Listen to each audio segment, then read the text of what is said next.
Say something cool that you can imagine me saying. Sick. What's going on, people? It's TR for Slipstream, and we are at Silverstone circuit with Triumph on the Speed Triple RR 1200. Big shout out to them.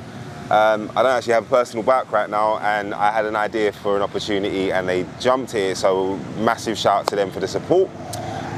So today we're going to be exploring the approach to track. Yeah, I thought a great opportunity to kind of demonstrate a newbie approach to track is for me to jump on a road legal bike, you know, not my bike, so I'm not going to be super confident on it. No tyre warmers, no paddock stands, no wet wheels, none of the extra rigmarole that comes with track life.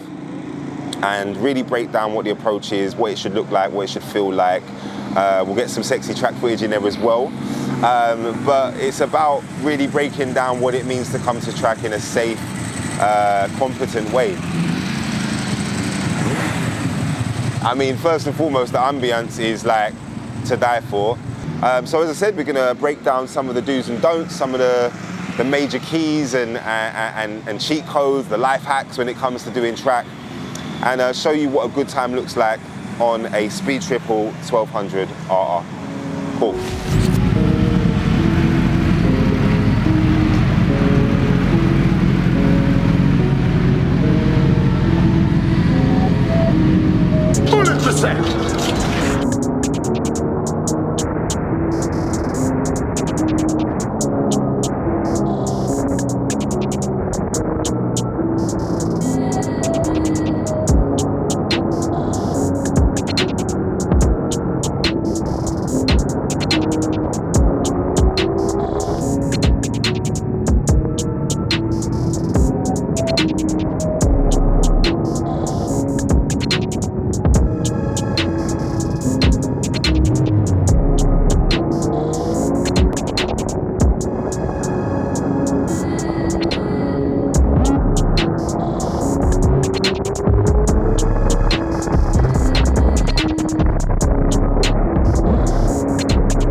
So we've been out on a couple sessions, it's been dope.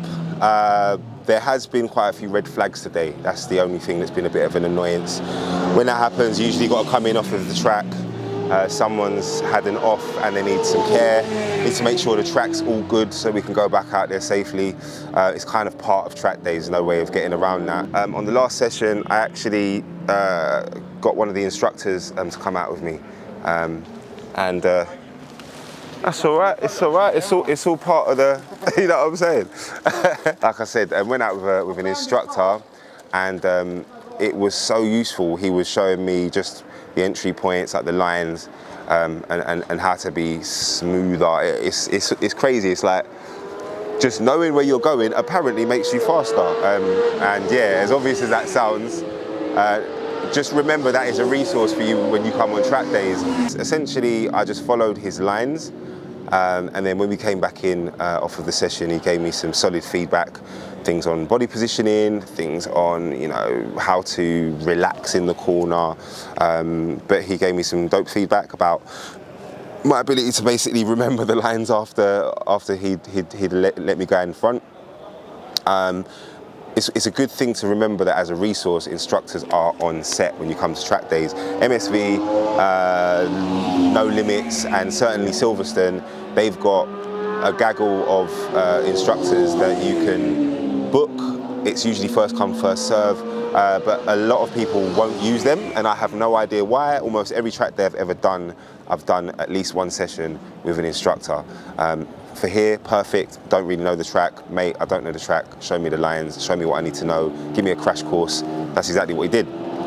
But you can also say to them specifically, I'm not really confident on this corner, can you show me how to do it? You know, I'm not sure, I'm not really feeling comfortable on the side of the tyre. He'll show you how to do it. Like braking points, tipping points, body positioning, gearing, you know, what gear should I be on my 600 or my 750 or my 1000 around this corner? They will be able to give you, you know, maybe not a super specific, because it can range on bikes in terms of gearing, but they'll be able to give you a North Star in terms of this is what it should look like, this is what it should feel like. And that is, I feel like it's invaluable. You know, people pay thousands of pounds for track day tuition with top coaches, ex-racers, and the amount of fundamentals that you can pick up on a track day from an instructor, major key. Please, a bullet!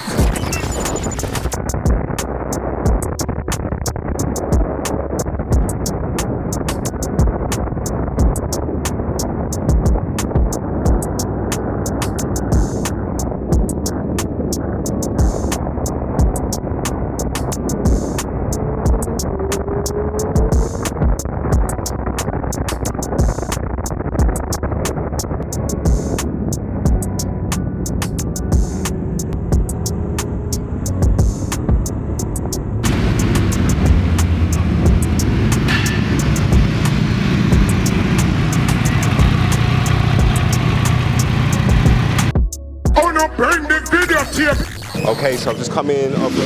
All right, thank you.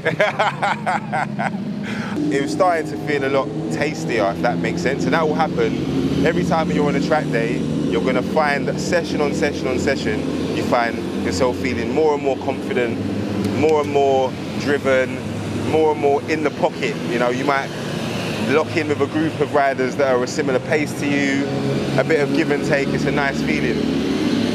So I'm conscious that, you know, whilst I've been talking about the day, I've been saying, you know, this isn't my usual style, this isn't a race bike, this isn't blah, blah, blah, blah.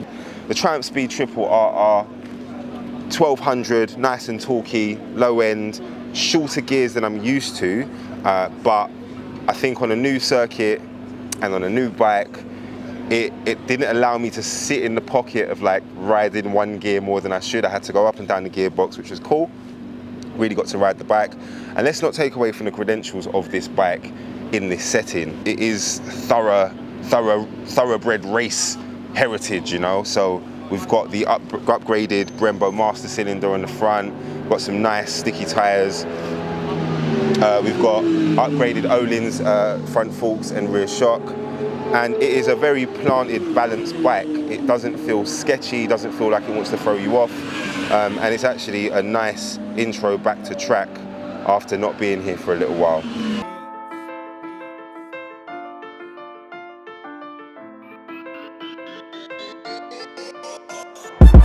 So we wrapped. Today was dope. It rained a little bit at the end, as you might be able to see some flickers on the screen right now as it is. Dope day. We stayed sunny side up. We met some amazing people. We learned a lot. And I think I got more confident with the bike, given that it was not mine when I started. The lot from Triumph have now picked it up.